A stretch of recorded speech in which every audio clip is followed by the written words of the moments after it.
Good evening. Welcome to the regular meeting of the Albion City Council, Monday, August 20th, 2018. If you have a cell phone, I'd ask that you place it on silent. I call this meeting to order, and we will observe a moment of silence.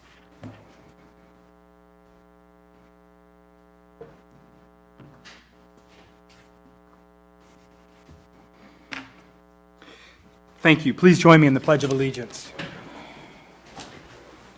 I pledge allegiance to the flag of the United States of America and to the republic for which it stands, one nation, under God, indivisible, with liberty and justice for all. Clerk Domingo, if you would, please call the roll. Councilmember Barnes. Here. Reed. Here. Brown. Here. Lawler. Here. Spicer. Here. French. And Mayor Brown.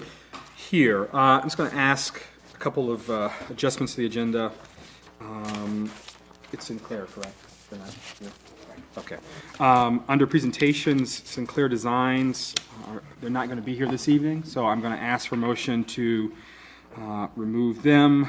And then also, I'm waiting for Attorney Smith to give the last write-up of the rules, so I'm going to ask for that to be a motion to have that removed as well.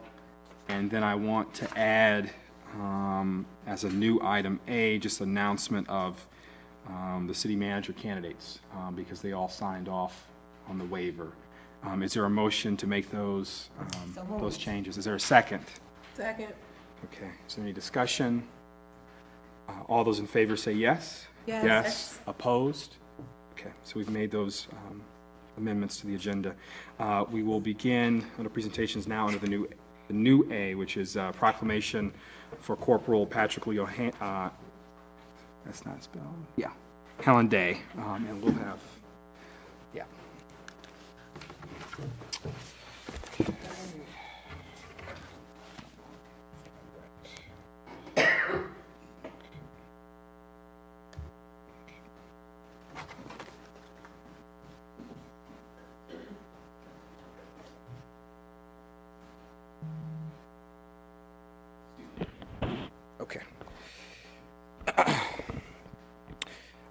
Corporal Patrick Leo Hanlon Day, August 28th, 2018.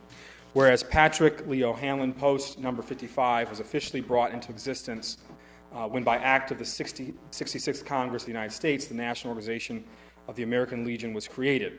And whereas the post received its state charter on July 29th, 1919, and was named in the honor of Patrick Leo Hanlon, a corporal of Company G, 126th Infantry, 32nd Division, was one of the first men to be killed in action. And whereas because of his military service to this country and he valiantly fought in the battlefields of France during World War I, he paid the ultimate price for freedom we enjoy today. Now therefore be it resolved, I, Garrett Brown, Mayor of the City of Albion, and the Albion City Council do hereby proclaim August 28th, 2018 as Corporal Patrick Leo Hanlon Day and call to the attention of all citizens of Albion the good work of the men and women of the American Legion. Thank you all so much.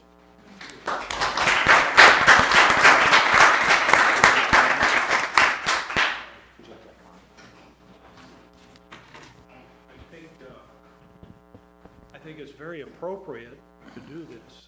And in my family's history, I ran across Pat Hanlon, who was a very good friend of my grandmother's brother, Albert Schumacher of Schumacher Construction. And so in one of the houses that we had in the family, I run across PLH inscribed in some concrete work in the basement. So I think he would appreciate that. Thank you.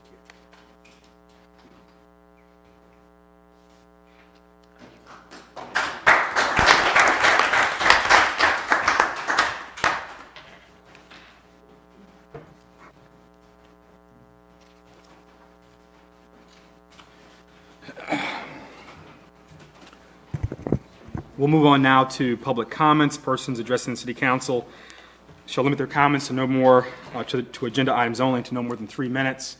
We ask that you observe proper decorum. It's not connected yet for the screen. For the 3-minute time? I got it. Okay. Okay, are there any public comments this evening on the agenda?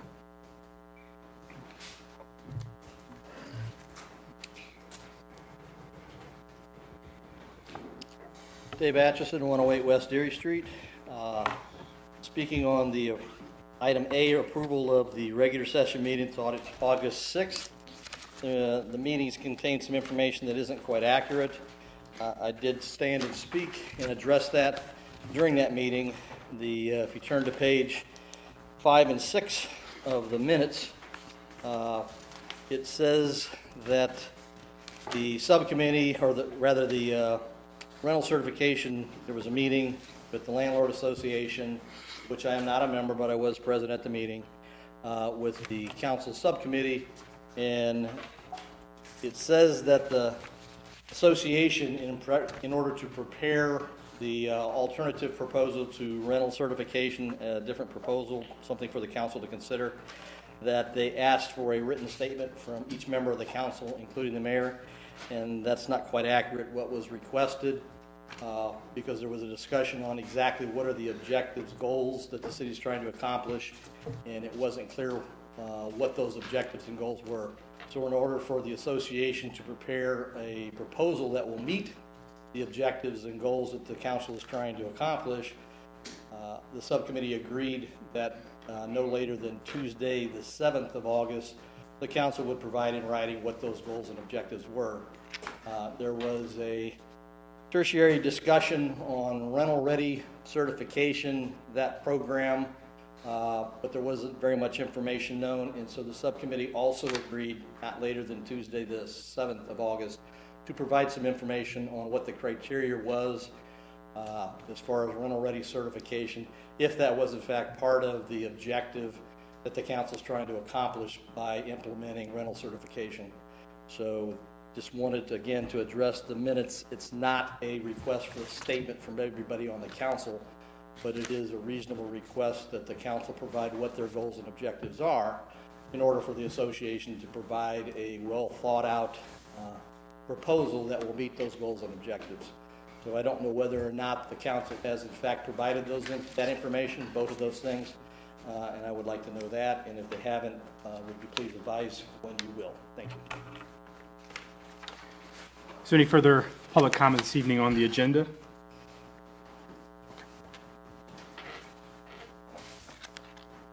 Hi, Eric Tobin, 409 West Ash. Just wanted to mention on item B that, as I've mentioned before, I have an interest in acquiring a piece of property. Actually, it's not a parcel; it's a road easement, and I sent you all information on that today to make the formal request to get that process started. So, if you have any questions, I'll be happy to answer them. But hopefully, I have your support to move forward on that. Thank you. Thank you. Is there any further public comment this evening on the agenda? Okay. Seeing none, we'll move on to consent calendar. This is for approval of regular and special sessions of the council. Do I have a motion for the approval of the? So moved. Okay. Is there any? Is there a second? Okay, moved and seconded. Any discussion? Councilmember Barnes. Oh wait, yeah. Well, actually, if you want discussion, we have to move it to the regular agenda. So you want to discuss it? Yes, I want to discuss it. Okay. Which of the two? I think we should combine them together, take them as two, because we vote on them as two. Okay. We vote on them as one unit. Well, yeah. Well, so And I thought it was going to be concerning the regular and special. So I think we should just lump them in together. okay. So we It concerns both meetings. okay. So what we'll do, we'll put those as the new item C, D, F, and G under items for individual discussion. So, and what we, just for clarification, consent calendar is normally a formality for approval of minutes or minor permit approvals. So if we need to discuss something, we'll put it under items for individual discussion. So because of that request, we'll do that. Items for individual discussion. The new item A is the announcement of city manager candidates. So I'm just going to read the press release that our consultant has prepared, and I'm sure this is going to be posted on the city website, city Facebook page. Okay. For immediate release, public invited to meet Albion city manager candidates. The role of Albion City Manager is critical to implementing City Council policies, overseeing the daily activities of the city, and implementing the ordinances, policies, and plans of the community. The Albion City Council has finalized the remaining steps in the recruitment process and identified candidates who have been invited for final interviews. These candidates are Megan J. Duffy, she's Director of Internal Auditing, formerly from the City of Savannah, Georgia. Patrick T. Reagan, he is the City Manager of Crystal Rapids, Michigan. Latanya Ruffus, Director of Planning and Development, formerly from the City of Harvey, Illinois. And Jeffrey D. Watson, he's a Community Services Manager for the City of Federal Way, Washington. The public forum, so the council is doing, I guess, a two-part interview process. A public forum is scheduled for September, and this is a Friday, 14th, 2018. It will begin at 4:30 at the Ludington Center in downtown Albion. This event is open to the public, and citizens are encouraged to attend. Comment and question cards will be available to the public. If they would like to provide feedback to council or suggested questions for the city to consider asking during the public forum. The following morning, which will be Saturday, September 15th, at 8 p.m., City Council will have a special council meeting here at City Hall. 8 a.m., I'm sorry. Yes, 8 a.m. To review feedback from the forum, the citizens forum, and to conduct formal interviews of candidates. And so normally after we do that, we usually go into a vote process for that. So those are the 4 candidates, and that information will be posted on the city website and our Facebook page. So, okay, we'll move on to item B, request approval of the second reading and adoption of ordinance number 2018-707, an ordinance to provide a process for the sale of surplus real property and to create section 1-27 of the Albion Code of Ordinances. Is there a motion to approve? So moved. Is there a second? Second. Okay, moved and seconded. I'd ask Attorney Harkness just to provide a summary. So if the council recalls, this is, the city's really never had a process in place for the sale of what we refer to as surplus real property, meaning land. Following the direction from council, we now have a process such that it's consistent with our charter amendments. Anytime we sell property that's less than the fair market value, we're going to have a public hearing. After we find out what the fair market value is, the minimum bid price is going to be 10% of the fair market value as determined by our assessor. We'll do a sealed bid process with a 5% deposit to accompany that. The city council, for any particular piece of property, can impose any conditions or restrictions on the sale of the property. We'll have to do that by virtue of a buy-sell agreement, but for those pieces of property that we don't impose it on, it becomes obviously a much simpler transfer. If for any reason there's a piece of property that's limited in its size or shape or is really only of use to the adjoining owner, the city can bypass the bid process and just sell it to the adjoining owner.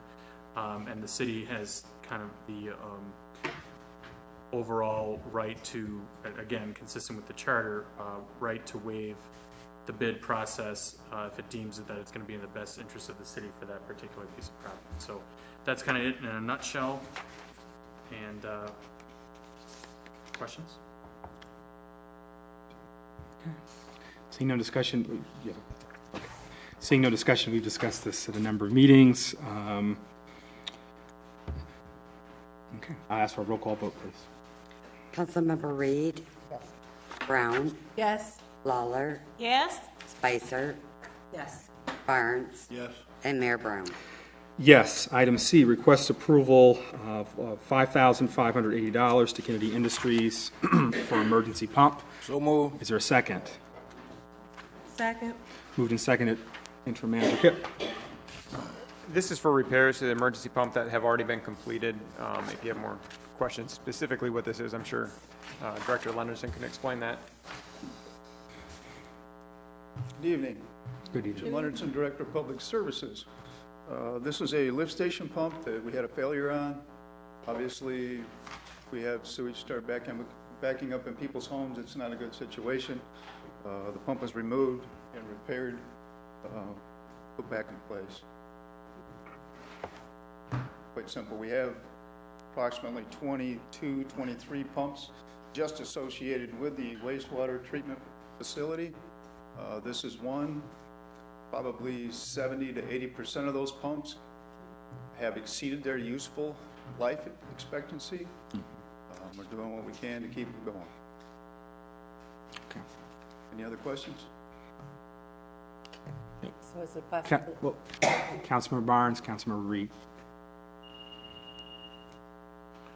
So, Jim, it is absolutely necessary that we have this to maintain the service and safety of that pump, right? That is correct. Thank you. Councilmember Reed. Oh, you do, okay. Thank you. Thank you. Seeing no further discussion, I'd ask for a roll call vote because we're approving money. So. Councilmember Brown, Yes. Lawler, Yes. Spicer, Yes. Barnes, Yes. Reed, Yes. and Mayor Brown. Yes. Item D, request approval of $7,300 to Seven Brothers Painting for add-ons for painting the water tower. So move. Second. Okay. Do you want to speak? Go ahead, Jim. That's why I didn't go far. Basically what you have here, and it should have been in your packet, there's an explanatory letter based on this. Engineers decided and felt, I agreed, that we thought that due to the overflow pipe, the existing configuration of it, if there was an overflow issue, it potentially could fill the pit at the tower that has electronics in it. So basically what we've done is restructured that to move it away. And in doing that, we had to put a new splash pad out there for it. So part of that is for that. 4,100 was for that particular portion. There's another 900 here because some of the overflow piping coming down from the top of the tower, they found during work that some of those support brackets were broken. So those were repaired to AWWA standards. That's the $900 portion. One question I did have, there's like a railing at the very top. Was that there before? I'm sorry? At the water tower, there's a railing at the top. Was That that will the- remain. Okay, but was that For there safety originally? purposes. No, that's an add-on. That's a new. Okay, yeah, that's it. Right. Councilmember Barnes. Yeah, go ahead. I need to state this because I'm sure some citizens might be saying, hey, we got roads that need to be fixed and you're going to put these decals on the water tower. But I do want you to know that there's a new tax revenue coming in that may be totally allocated to the road. It'd be generate $230 million a year. This is where the sale tax will be passed on to the buyer. It's going through the legislature, through the governor as we speak. So I just want you to know that we have considered it. Thank you. So you said, he said, Councilmember Barnes said decals? I'm sorry? Decals? As far as I know, the only thing that's going on there is on there currently. Yeah. Yeah, okay. I just want to make sure that that's what we know what we're approving. Is there any? Well, I better back up. I thought that we had agreed upon prior during council discussion and voting that we would put the city logo up there and the Albion logo. I never received any information that we were going to remove it. That was the bidding. We never approved that. We basically, what council approved when, I guess the former assistant city manager Brung presented us with, I guess, various options. The idea was to stay as close to the historic design as possible, and the only reason the I don't know, the water tower legs and the underbelly of the water tower itself was that darker color was just to mask any kind of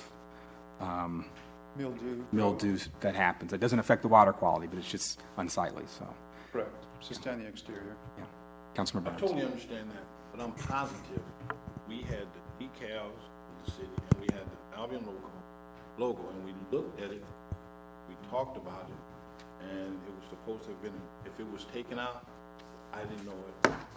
Fine with it, but I thought that when we first went into discussion of the water tower, because French and I looked at it, and we looked at the logo of the college and the city, and we had a drawing of how it would look upon water tower.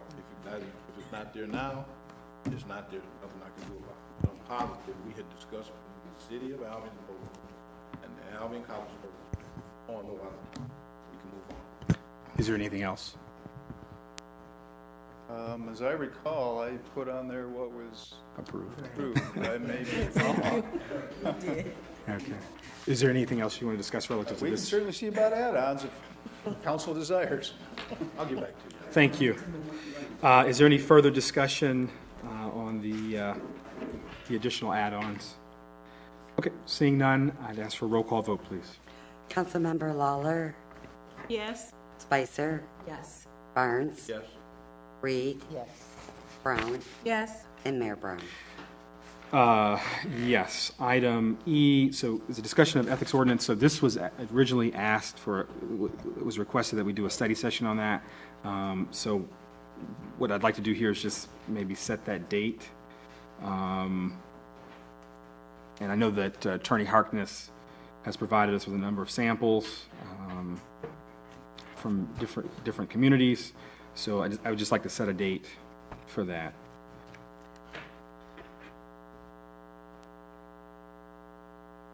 Would the 27th work?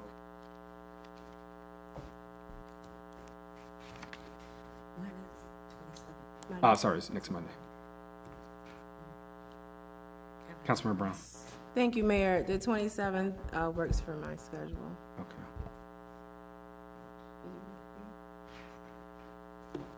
And it'd be at 6:30. Councilmember Spicer. I don't have a calendar with it, but I don't think. So could we possibly have 2 dates? I think Mondays and Thursdays tend to be what works for council. So maybe the 27th or the 30th. Okay, can you Councilmember. email us? Yes, ma'am. Councilmember Brown. Thank you, Mayor. I'm not sure when Councilmember French will be Oh, yeah. back, so we probably want to touch base with him before we finalize the date. Okay. But the 27th or 30th are both available according to my schedule. So Okay, so we'll have those dates as tentative dates. We'll check with Councilmember French, and then please review what Attorney Harkness has provided us. I guess there are multiple examples from different communities, and they have varying levels of detail. So please review those. Okay, F and G, which we added because of the request for under consent calendar. So we're going to go to F, which is regular session minutes, August 6th. Is there a motion to approve that? Yeah, we have to do a motion. so moved. Is there a second? Is there a second? Support. Okay. Councilmember Brown. Okay, during the evening, I was notified I was not excused from the council meeting. I don't know if it goes for the regular or the special, it didn't say. This is the 6th. This is August 6th. Yeah, 6 and 13. Okay, Yeah, they're two different. okay, well, the 6th, the special meeting. No, the special meeting was on the The 13th. So let's take the 13th. Well, Special meeting. so we're discussing the 6th. So, I mean, is there any change to the 6th? Well, as long as I was approved on the 6th, I'm fine. We can move on to the 13th. Okay, so is there any further discussion on the 6th meeting? Any changes to that agenda? Okay. Seeing no changes, I'm going to ask for just a voice vote to approve the minutes from our regular meeting on August 6th. Is there all those in favor say yes? Yes. Opposed? Okay, so we've approved item F, which is the regular session minutes from August 6th. Agenda item F, which is the approval of special session minutes, August 13th. Is there a motion? So moved. Is there a second? Second. Moved and seconded. Okay, discussion, Councilmember Barnes. Okay, on August 13th, we had a special session downstairs after we adjourned from the regular meeting upstairs. Subsequently, after the special meeting, they came back to the regular meeting, and Councilmember Barnes was not excused. Okay, there was a motion, and the motion failed. However, on page number 1 of the City of Albion Special Council Session Minutes, August 13, 2018, it was a call to order. And in item 4, roll call, it says present, Maurice Barnes, Precinct 1. And further down in section 6, in the closed session, the mayor did his thing. And it says council member cited privilege and left at 7:30 p.m. Privilege is an undebatable motion, and you don't have to answer to that at all. You can just, take the corrective measures and leave. Roll call means you were present. Finally, on page number 2, motion to excuse absent council member. The motion failed. My position is, how can a person be absent when he was there for roll call, and subsequently he used an undeniable motion to excuse himself? I want this to be a teachable moment under rules concerning attendance. Evidently, it's ambiguous if this motion to excuse relates to someone who wasn't at the meeting at all, who didn't come to roll call and was cited absent, and a person who didn't use privilege and leave the meeting. I think it's very ambiguous, it's not clear, and it's unsure. I think that being a roll call and stating privilege, I should be recognized as being at the meeting. I was there an hour and I participated. I just think that it's a teachable moment into the new rules. Does the absence of a motion means that person did not show up at the meeting at all, or how you going to supersede privilege and undeniable motion? I'm done. Okay, so just a little clarity there. So the council has rules, which we're hopefully the next meeting will have updated even further. That in the absence of if something's not included in the rules, we go by Robert's rules. Normally we use a motion for kind of personal privilege if a council member needs to step out because they've fallen ill, have to use the restroom, or have, as happened before, there's like a work schedule issue or some other commitment. And so that's usually not contested, but normally how it's supposed to operate is there's some kind of motion or request from council members. The mayor, as chair, makes a ruling on that, and then every ruling of the mayor is essentially appealable to the body. So if in an instance where let's say there was a request for privilege and I didn't grant that, it can always be appealed and council can vote on that. I do see, so that's one component. I do agree that there is some ambiguity about unclearness about what happens if someone is not approved or is not excused at the end of the meeting. In talking with Attorney Smith, and I think I talked with Attorney Harkness as well about this, but in sending him the information for the council rules, one point that he made is that I want to say it's Kent County, what they did is they had 2 roll calls. They had one at the beginning and one at the end, because what was happening is there was a situation where someone would show up and not stay to the end. So that's something we need to work out. So I agree and make sure that that's clear, because I'm trying to get us through here quickly, but a little bit about how the city compensates council members. The council doesn't set its own salary. That's a state statute. There's a local board that does that, but nothing's been documented or written out that explains what counts as attending a meeting. So I think that's something that we're going to have to flesh out, whether it's in the council rules or by resolution and a policy, so that we have some clarity about that. So thank you for bringing that to our attention. Is there any other discussion from council? Councilman Brown. Yes. I'm not going to take the 10 minutes that is allotted to me, but I believe you are in error. Robert's rule does not supersede our charter or our council rules of procedure. It does not. I also talked with our attorney, Cullen, and it was clear and was ambiguous to him also. So I don't mind if we follow the rules, but Mr. President, they use privilege, and privilege is undebatable. You did use some examples. Fine. I could cite some examples, but it's an undebatable motion. You don't have to get a second. If the rules right here state privilege, you do not have to have a second. I left the meeting, Mr. President, roll call. I just think this is a teachable moment. It's not about Maurice Barnes. It could happen in the future. You have two situations where a man said at roll call, said, I'm here. He used privilege to leave. So he's gone. He's not under anything else to do with council. Now, if they say they don't excuse the people, that's the issue with them. Was that about a guy who didn't show up to the meeting at all? Not about a guy who was at roll call, based on this from Attorney Smith. He gave us this. So we can move on.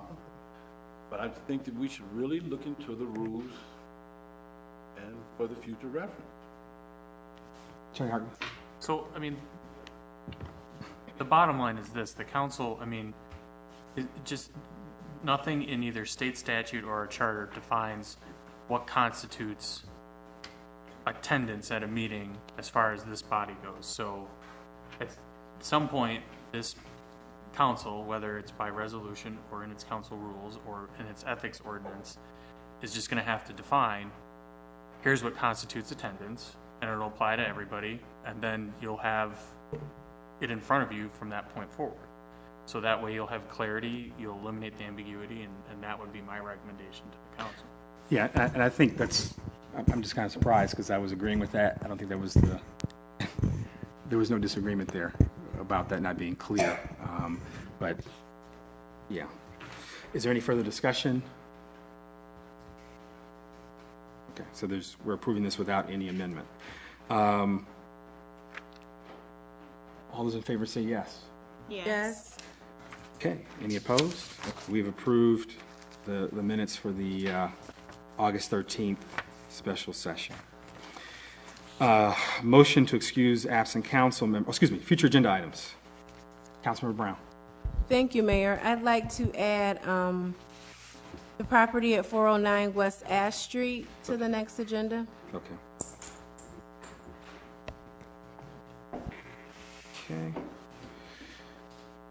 Are there any other future agenda items? Attorney Hartman. Yes. Oh, thank you. Are there in that? Oh, you're right. Okay. I'm sorry. I'm having a moment. Please return those by the 29th, so I can tabulate and we can have a closed session on the 4th. The next council meeting will be on the 4th in terms of our regular meeting. Okay, seeing no further future agenda items. I'm sorry, Councilmember Spicer. Thank you. I have a future agenda item, I believe.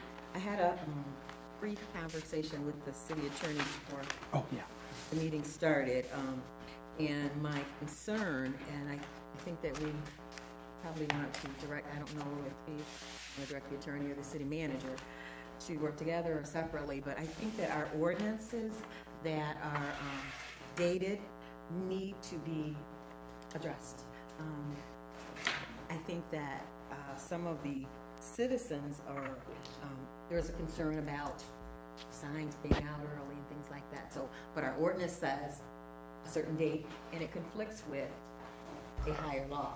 So I think that we should, I don't know what it'll entail, but I think that possibly we need to explore looking at those dated ordinances to bring them up to present. Jim Harkness can speak to it. I did speak with Councilwoman Spicer before the meeting. We have been slowly working on the sign ordinance. It has admittedly taken a backseat to some more priority things, but part of the problem that I would love if the council addressed this as we're, well, I guess two things. One, I think most of the public, in terms of how they look at our ordinances, is online. Our online ordinances haven't been updated since 2012.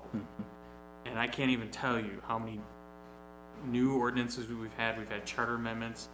And so it's difficult, not only for the public, but for the staff and myself, when we're looking at these, to say, okay, here's what's current and what's not, because we actually have to pull out the paper copies and say, oh, this was changed 2 years ago, or this was changed. So one, I think we need to update that so we can actually see in a fluid list, here's what we currently have on the books.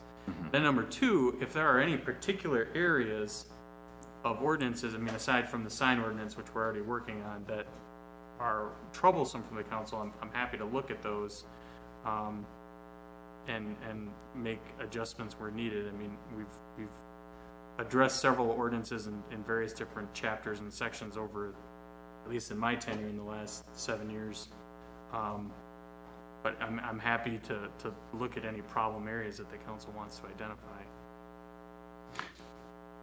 I want to thank you for bringing that up. That's something I really suggested in another forum last fall when there was discussion about the charter. So basically, as Attorney Harkness said, if you go to the Muni Code website, it has the charter and all the ordinances. So basically our city constitution, our city laws, but they haven't been, what's the word, codified, whatever, since 2012. And so what we might need to do is, I don't know if it'd be a resolution or a policy to say, okay, every 2 years, every 4 years, every 5 years, something like that, we're going to make sure that we budget that update. Because, for example, if someone goes and reads the charter right now about the city selling city-owned property, the charter still says that you have to pay the full assessed price when the voters changed that part of the charter in 2016.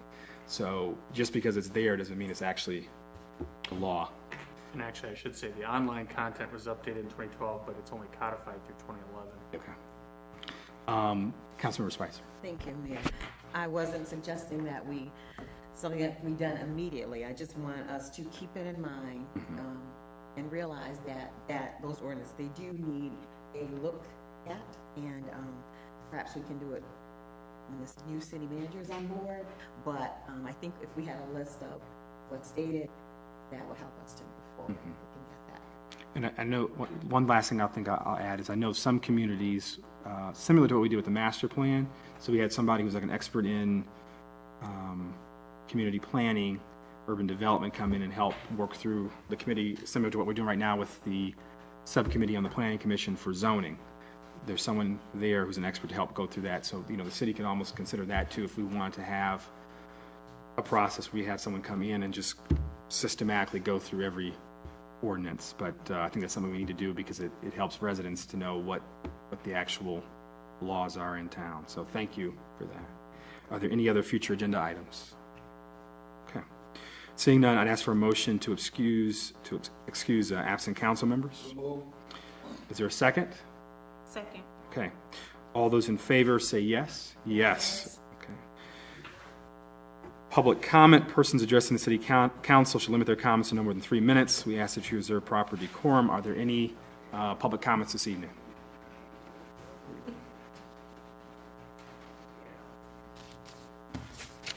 Dave Atchison, 108 West Erie.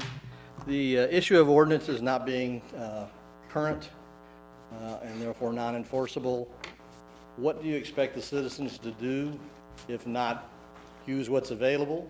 An alternative would be, as I did in this case, go to the head of code enforcement and specifically ask him what the rules and regulations are currently in force. He gave me a copy of it. That's what I went by.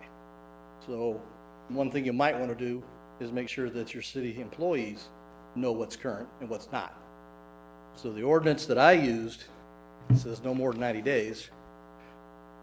Got from the head of code enforcement, Mr. Tracy.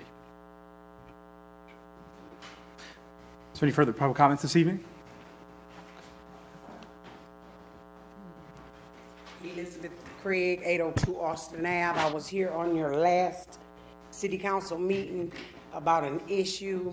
I was barred from public housing from a false accusation from one of your council members, which is my precinct representative, Maurice Barnes. And I spoke with the mayor and gave you all a letter, and I went as far as to contact the Attorney General, and they informed me that it is my city officials' job to handle this matter.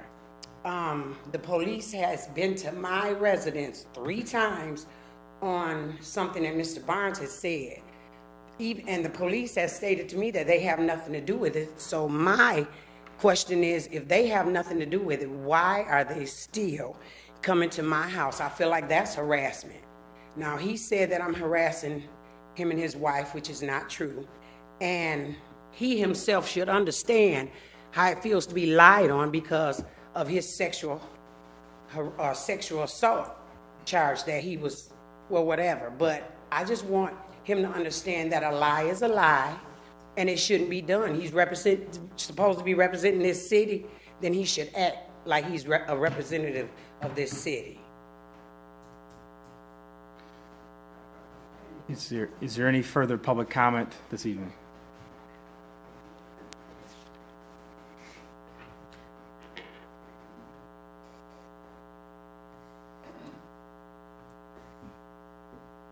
Weeks 917 Luther Drive.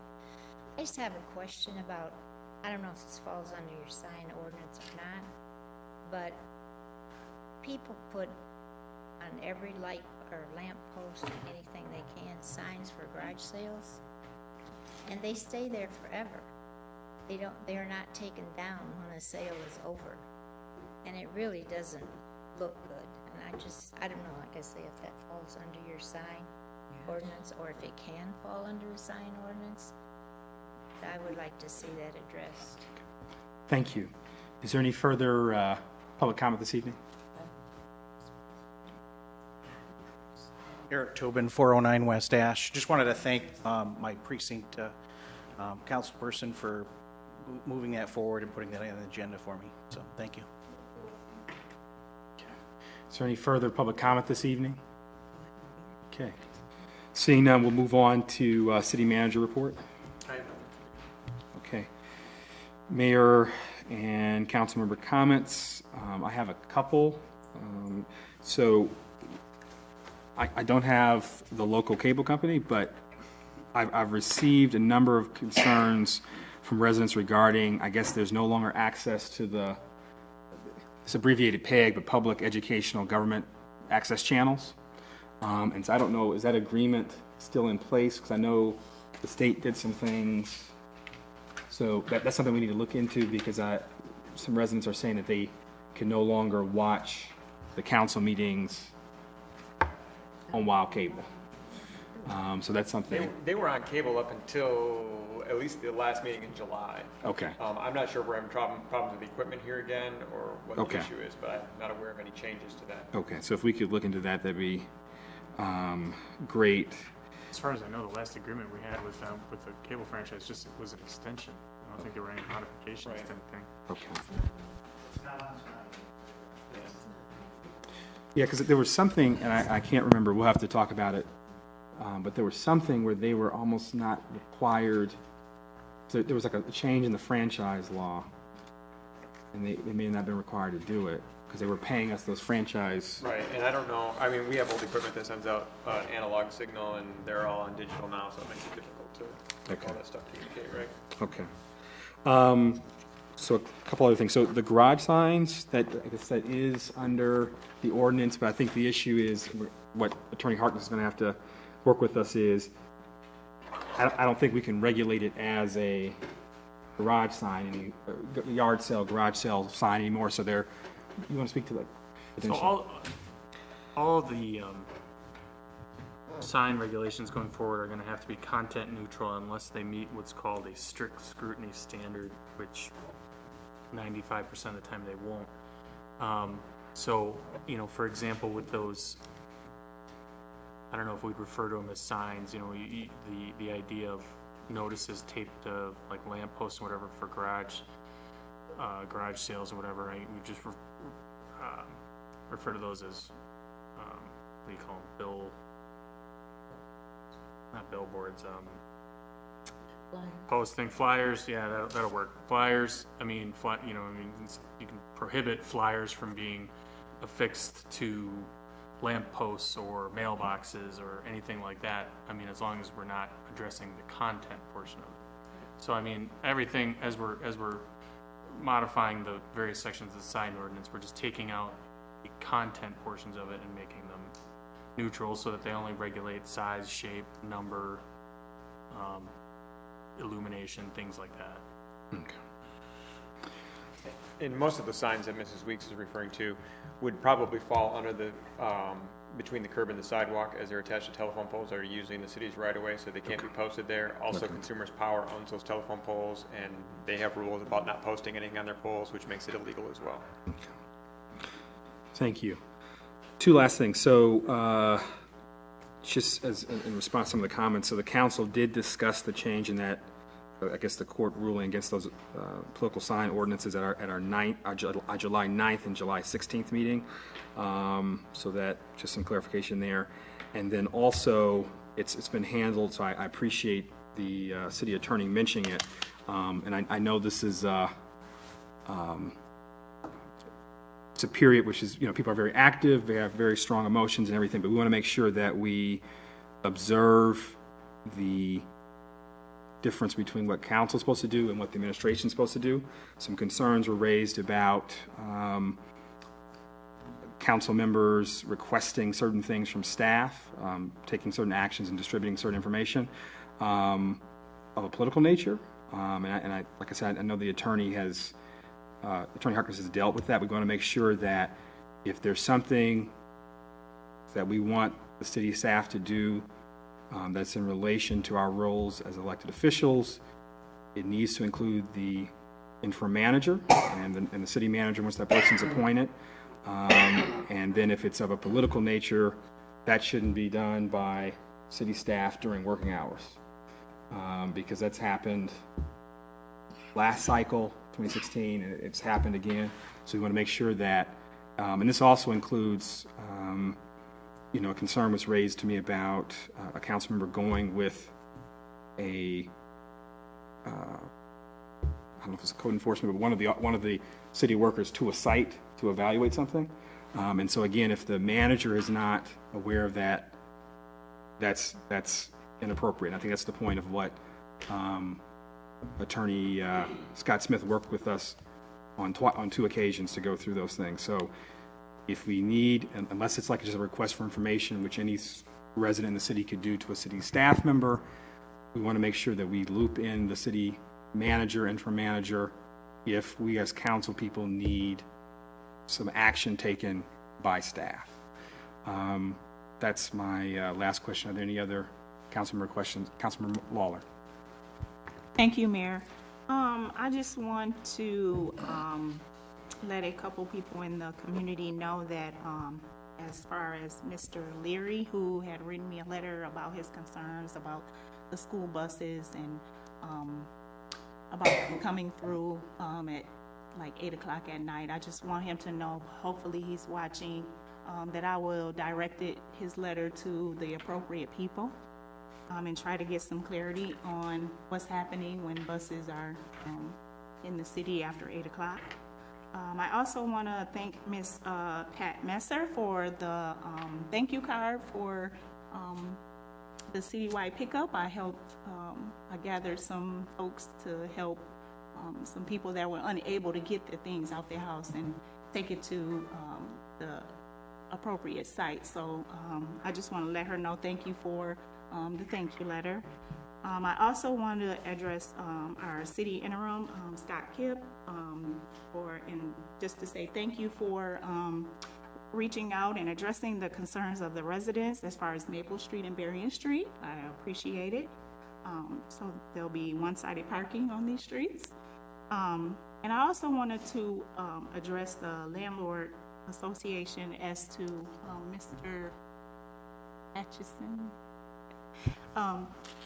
When we were in the meeting, I did hear that, you know, some people in the audience did want to know why we were considering this rental certification, and they wanted to know from council. So if I said individually or as a whole what the landlord association wanted,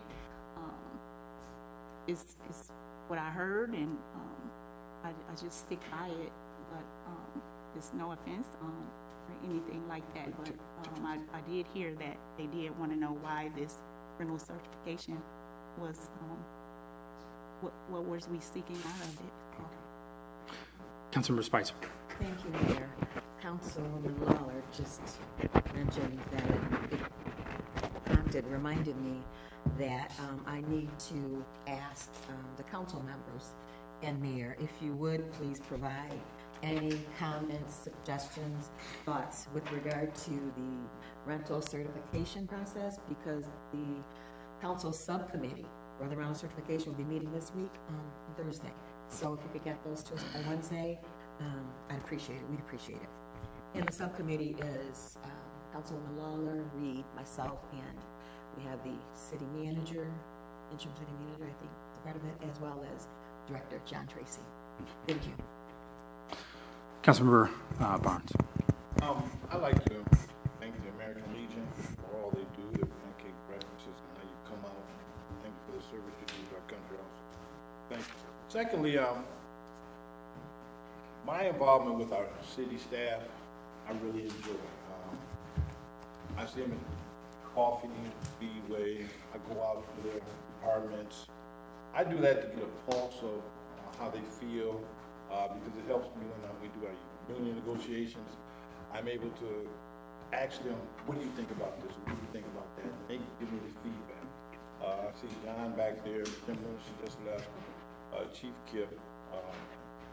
I think it's good for me to see their faces and let them know that they can talk to them. I'm not the guy who gave the directive. I didn't give any directive. I like knowing my city workers. I like being in the field with them. Over in my neighborhood, when they're doing a sinkhole or something, I go over in and look and talk with them.